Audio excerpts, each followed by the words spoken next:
नमस्कार मित्रांनो, स्वागत आहे आपल्या यूट्यूब चॅनलवर.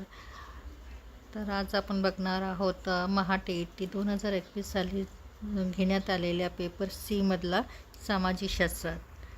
तर मग सुरुवात करूया. सुरुवातीला आहे मराठी व्याकरणातले काही प्रश्न.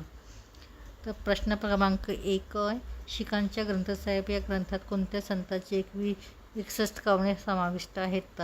पर्याय आहेत संत नामदेव, संत ज्ञानेश्वर, संत तुकाराम, संत मोहम्मद. तर याचं अचूक उत्तर आहे संत नामदेव. तर दुसरं बघूयात.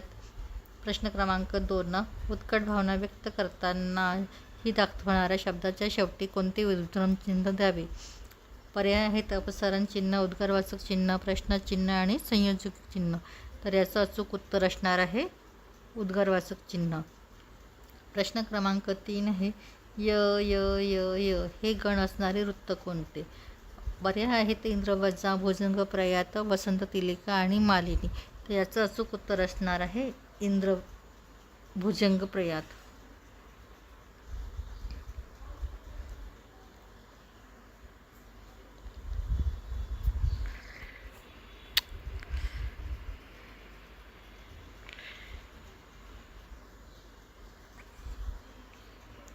प्रश्न क्रमांक 4 आहे उपमेयाला उपमेयाची उपमा दिली जाते तेव्हा कोणता अलंकार होतो? पर्याय आहेत दृष्टांत, अतिशयोक्ती, अनुप्रास, अनन्वय.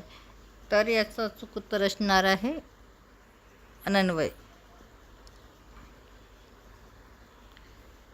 प्रश्न क्रमांक 5, विस्मय हा कोणत्या रसाचा स्थायी भाव आहे? अद्भुत, शृंगार, भयानक, शांत. तर विस्मय या शब्दाचा रस कोणता आहे? तर स्थायी भाव कोणता आहे? तर अद्भुत.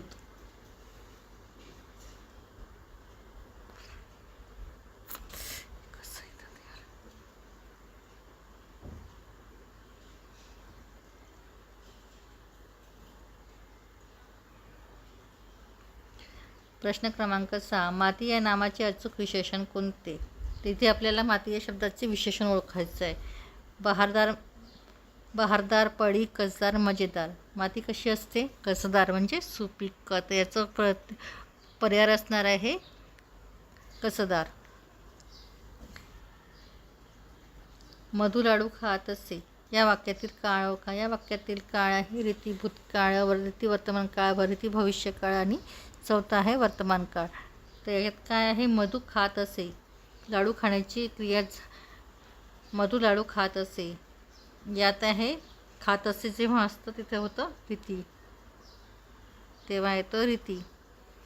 आणि खात असे असेची क्रिया झाली भूतकाळात, म्हणून याच्यातील पर्याय आहे रीती भूतकाळ.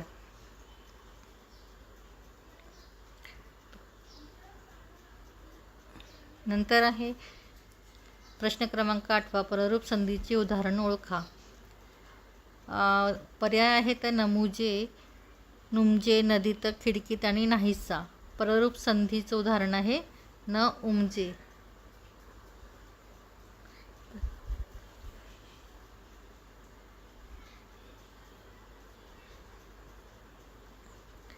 प्रश्न क्रमांक 9, तत्पुरुष समाजातील शब्द ओळखा. एका यथाशक्ती, दुसरा गैरहजर, तिसरा भवसागर, चौथा आहे दररोज.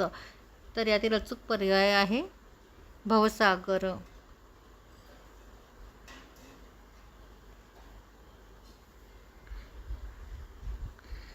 प्रश्न क्रमांक 10, अनुराग या शब्दाचा समानार्थी शब्द कोणता?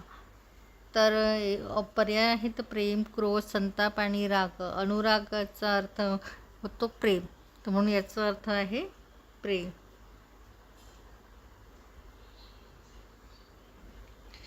विरुद्धार्थी शब्दांची अचूक नसलेली जोडी ओळखा. धरती, आकाश, अवघड, सोपे, होय, नाही, सुलभ, सोपे. तर आपल्याला कोणती जोडी ओळखायची? विरुद्ध शब्दांची अचूक नसलेली जोडी ओळखायची. तर धरती आणि आकाश एकच आहे. धरती आणि आकाश विरुद्ध शब्द आहेत. अवघड आणि शब्द हे पण विरुद्ध शब्द आहेत. होय आणि नाही हे देखील विरुद्ध शब्द आहेत. सुलभ आणि सलभ विरुद्ध सोपे हे दोन्ही समानार्थी शब्द आहेत. तर याचं अचूक उत्तर होणार आहे सुलभ आणि सोपे. पर्याय क्रमांक 4.